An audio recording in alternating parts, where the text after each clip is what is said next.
جن کا کوئی پیرالل لفظ، جو پیرالل شے لفظ نہیں رکھتا دنیا میں، اس لفظ کو بھی ڈکشنری سے نکال دو کیونکہ وہ ہمیں خبط میں ڈال رہا ہے وغیرہ وغیرہ.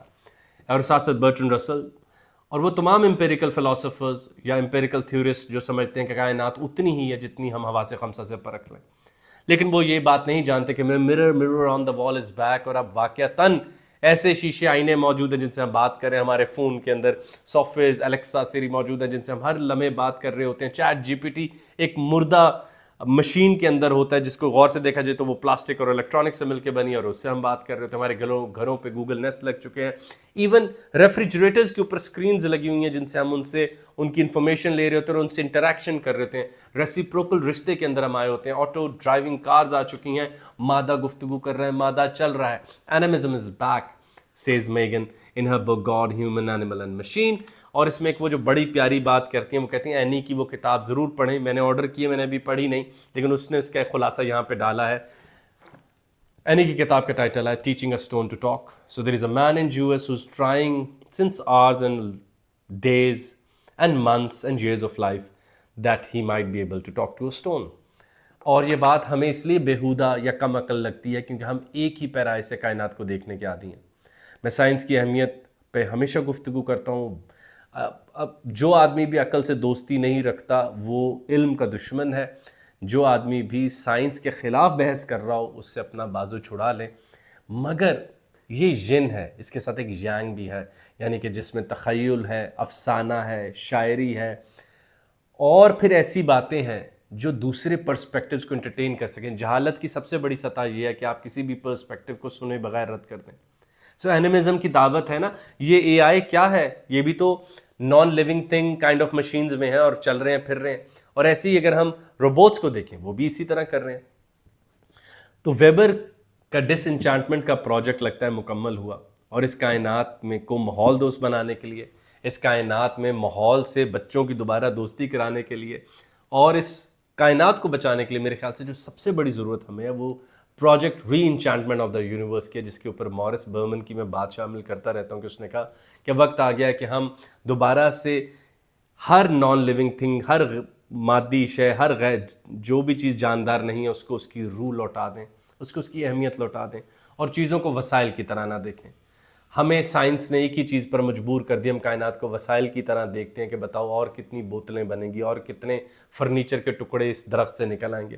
اور اس درخت کے اندر جو ٹوٹم تھا، جو تصور روحانیت تھا، یا جو ایسے وہ خدا کا روپ تھا یا خدا کی نشانی تھا، وہ سب ہم نے لے لی اور کہا بھئی کہاں خدا کی نشانی؟ یہ دیکھو مائکروسکوپ میں کہاں ہے وہ نشانی. تو ہم جو دیکھنا چاہتے تھے وہ قدرت نے ہمیں دکھا دیا. ہم اسے مردہ دیکھنا چاہتے تھے، قدرت نے ہمیں دکھا دیا. اسی کتاب میں وہ ایک ریسرچر کا نام لے کر کہتی ہیں کہ وہ ریسرچر کہتی ہے کہ روبوٹ سے ویسے ہی شروع میں پیش آؤ جیسے مائیں اپنے بچوں کے ساتھ پیش آتی ہیں، جو جانتی ہیں یہ کچھ نہیں جانتے لیکن جلد یہ بڑے ہو جائیں گے، اور اس رویے سے روبوٹ بہتر پرفارم کرتے ہیں.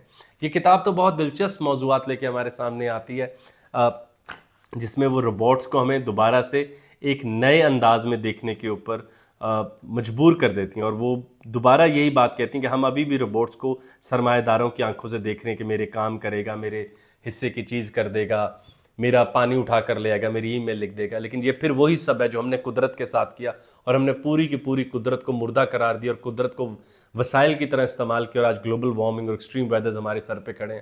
کاش ہم اس قدرت کو زندہ سمجھتے، اٹھ کے خورشید کا سامان سفر تازہ کریں وغیرہ. کیا وہ ونسنٹ وین گو ہو جو سحر میں ہے، سن فلاز کے وہ اقبال ہو جو لالہ صحرا کے پاس ہے، اقبال جو صنوبر کو پکار رہا ہے، یا وہ غالب ہوں جو کہہ رہے ہیں کہ اس پھول کو اس کے باغ میں رہنے دو، خدا را اس کو اٹھا کے بازار میں نہ لاؤ. یہ بہت بڑے کلام تھے جو آپ کو احساس ہوتا ہے کہ ونسنٹ وین گو، اقبال ہوں، غالب ہوں، وہ ان پھولوں سے جو ہمارے مطابق باٹنی کے اندر اگی ہوئی چیز ہیں، بوٹینیکل گارڈنز کے اندر اگی ہوئی چیز ہیں اور زندہ نہیں ہیں، ان کے ساتھ کلام کر رہے تھے.